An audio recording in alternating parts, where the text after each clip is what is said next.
Hey everyone, welcome to another video. My name is Shikha, and today we'll be speaking about how INFJs are kind of like chameleons and we actually see more than you think we see. So don't even bother lying to us. Like, it's not even gonna work. So I don't know if you guys know anything about INFJs, but we are one of the rarest personality type on the Myers-Briggs personality test. I am an INFJ. And I figured that out a couple of years ago, maybe. I didn't know about it before, and once I figured it out, it was like a light bulb went on in my head. I can't believe it. There's actually a description of me. There's actually people who know about me, who know how I think and I feel and what I do and how I live in this world. And it was just a revelation to me. I felt all of a sudden that I wasn't alone. And so I joined a bunch of INFJ groups, and I'm not part of them anymore because there's a lot of whining in there. Because that's what we do, I guess. We feel alone, and that's where we go to feel not as alone. But I realized more and more about that point that everyone on this planet is alone. Everyone who even thinks that they're not alone is lying to themselves. Everyone is alone because there is no way anyone can really know you truly on the inside out. Like, there's so many layers to us, so many layers. So there's no way anyone can actually really know you. So everyone is alone. So I've realized that that's just a normal part of life. That's all right. It's all right to be that way because as long as I have myself, that's more than enough because that's all anyone really has. Even if you're in a relationship, you're still alone because there's so many aspects of you that someone cannot find out. There's no way that everyone can know everything about you. There's no way you yourself can know everything about you. I myself am learning things about myself that I'm pretty sure I'm going to be learning about myself for the rest of my life, right? So that's an aside. But so we are chameleons and we can see more than you think.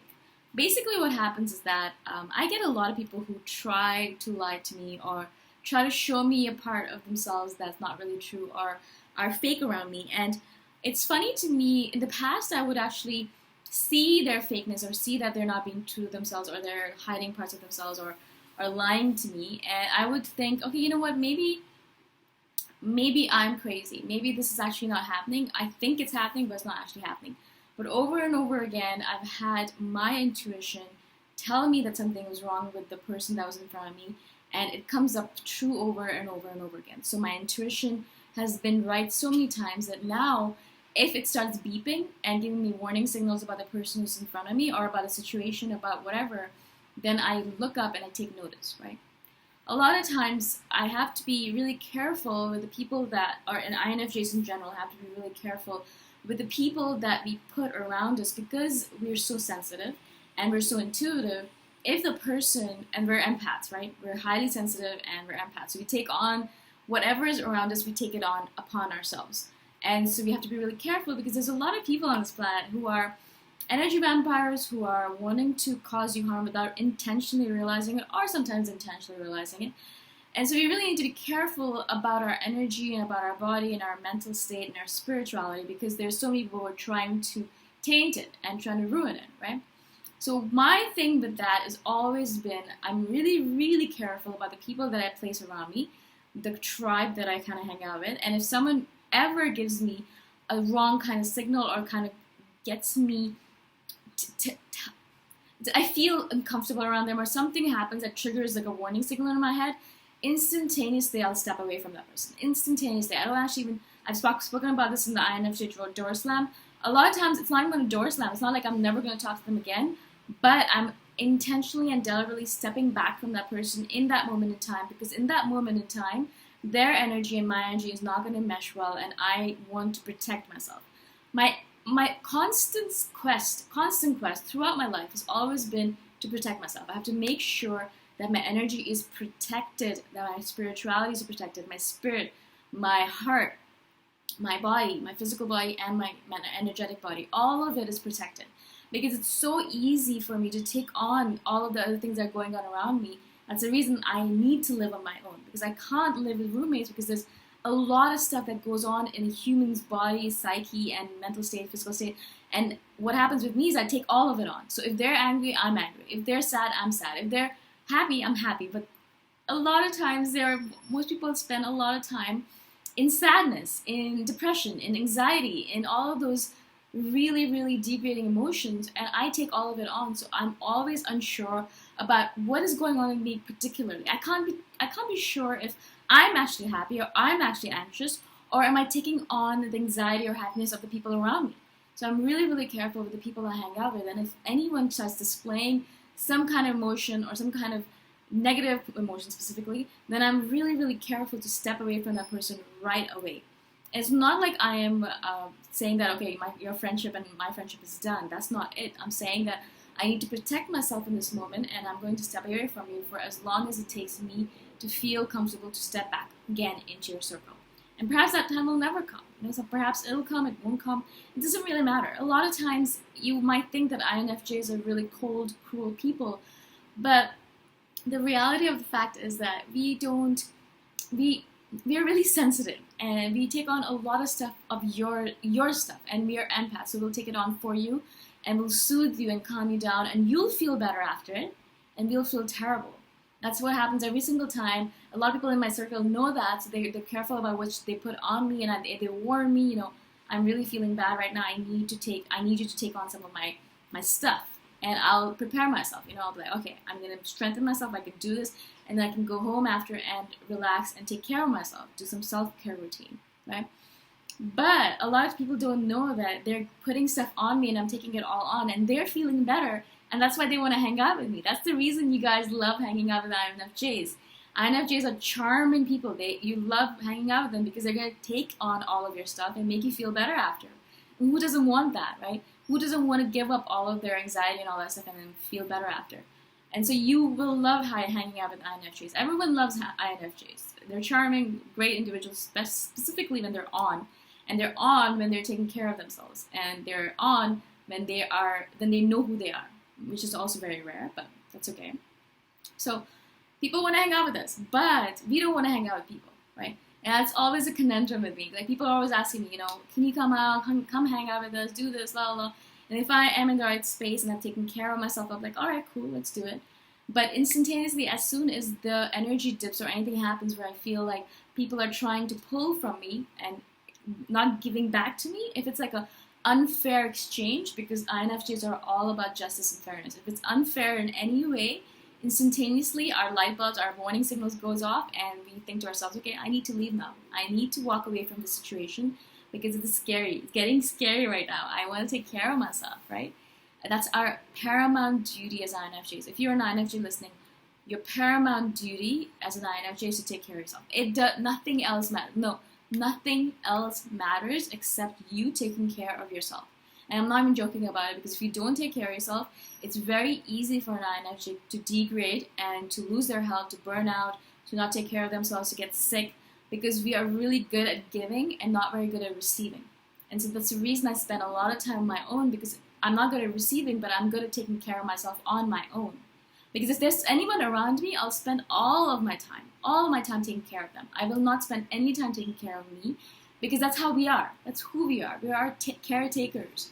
We love taking care of people. We'll feed them, we'll clothe them, we'll buy gifts for them, we'll go without things so that we can give things to other people. That's really the main reason I really think that I'm going to be single for the rest of my life, because as soon as I get into a relationship, instantaneously I start losing myself. I start losing my health. I start losing my personality. I start losing everything of myself, because I'm a giver and I want to give to that person. I want them to be happy. I want to give all of my time and energy to that person. They feel good, but I feel bad. And I don't feel good anymore. And so I always think that it's the relationship. It's not the relationship. It's me. I don't know how to be in a relationship without giving all of myself away. That's the reason I love being single, and I love being alone. I can spend hours and days and all of that on my own, and I feel nothing about it. I don't feel lonely. I don't feel like, oh, I'm missing people. I'll just go outside for a walk in a crowded place, and I'll feel, okay, good, I've got enough contact with human beings. I can go back into my cave again. And so I never feel alone. I never feel like, oh, I really wish I was hanging out with someone. I've never really had that feeling, because there are always people messaging me and saying, did you want to hang out? And if I'm in the right mood, I will. But I've never felt that need where I feel, oh, I wish I had someone in my life right now. Never. Because I'm so happy to be on my own, because whenever I am with people, I'm always giving so much of myself away that I want to spend a lot of time on my own. And if you're an INFJ listening, I'm telling you, one of the best things you can do for yourself is find yourself a cave. Either get an apartment, cheap apartment somewhere where you can be on your own, or find a place where you can be on your own, your cave, where you have your sanctuary. You can be on your own. You can be on. You can take care of yourself. You don't have to be surrounded by people all the time. I get deflated and I get energetically deprived so fast when I'm surrounded by people. So fast. That's not even funny. So whenever I'm traveling a lot, I have my headphones on. I'm always in my zone. I'm always looking down, not looking around at people, because even eye contact depletes me. And that's what INFJs are like. As long as you make eye contact, because we can see through to your soul. I'm not even joking about it.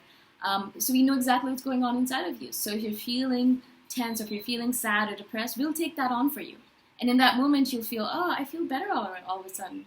But we have taken it on for you. That's what we do. That's what INFJs are all about. We take on emotions. We take on anxieties. We take on all that negative stuff so you feel better.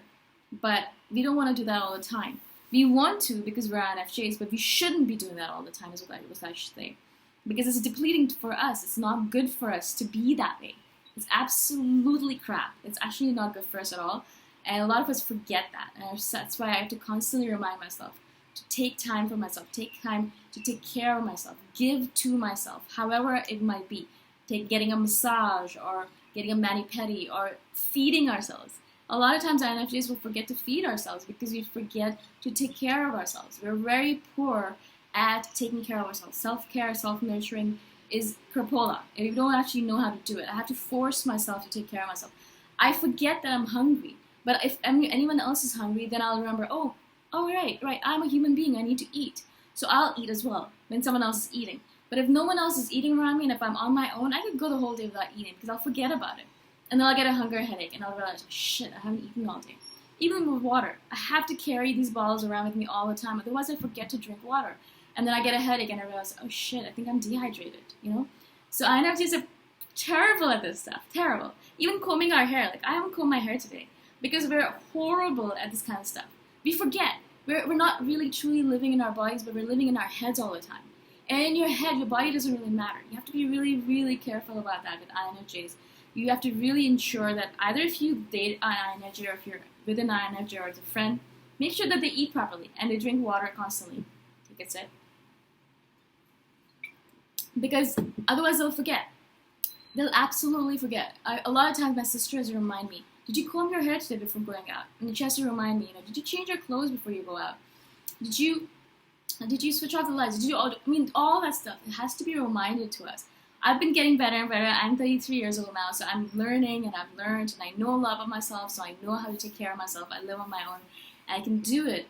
But even then it's a struggle for me. I literally have to put it into my schedule, say, go eat something. Go eat something right now before you die and shrivel up and die. Literally, go eat right now. I have to force myself to go eat. I have to force myself to drink water. I have to force myself, because I'm so involved in my head. There's so much stuff that I'm doing inside of my head. I'm constantly thinking and analyzing and planning and doing and writing that I forget. I forget that I'm a human being that needs to be taken care of. And INFJs are always like that. You really have to be careful with that. I forget to, do my eyebrows sometimes, as you can see. Hygiene issues, like we'll forget the fact that we should go do our laundry. I know we don't sound like really nice people to hang out with, but seriously, we are good people. It's just that we get really involved in what's going on in our head. We spend a lot of time here and not a lot of time here, and that's the reason I think meditation is really, really important for an INFJ, because it brings us from here back into our body, specifically a body scan meditation where you actually go through each part of your body and you scan it. So you go through your fingers and your forearm and your hand and your neck and your diaphragm and all that stuff. You go through, you scan your body, and that really brings you back into your body, because it's really easy for us to spend time in our head and it makes us loopy. A lot of times when I'll be spending way too much time on my own and I'm spending time in my head doing my own thing, I literally have to go hang out with someone who's not an INFJ, who's not spending time in their head, because I need to ground myself. That's the reason I love living in Chiang Mai, Thailand, because they have a mountain here. And it's a really solid, beautiful mountain. So whenever I feel ungrounded and way too loopy and airy-fairy, I come back into my body by going and looking at the mountain. I'll go stand by the mountain, I'll look at it, and I'll feel the grounding energy seeping through me. Or I'll go for a walk. I'll just go for a walk through the city and that'll give me a sense of calm and it'll bring me back into my body. I hope this makes sense to you. There's a bunch of stuff in here about INFJs. I'm going to keep on talking about INFJs for the next few days because there's so much to talk about. There's so much that people don't know. There's so much that I want to talk about because mostly INFJs don't share this stuff. Because it seems crazy, right? It seems crazy, but I think it is the truth. It is the truth of what I live, and I wanted to share it with you guys. Perhaps it'll help you if you're an INFJ, and perhaps if you are dating an INFJ, it'll help you as well, okay? So again, my name is Boom Shikha, and if you guys want, you can support me on Patreon, patreon.com/boomshikha,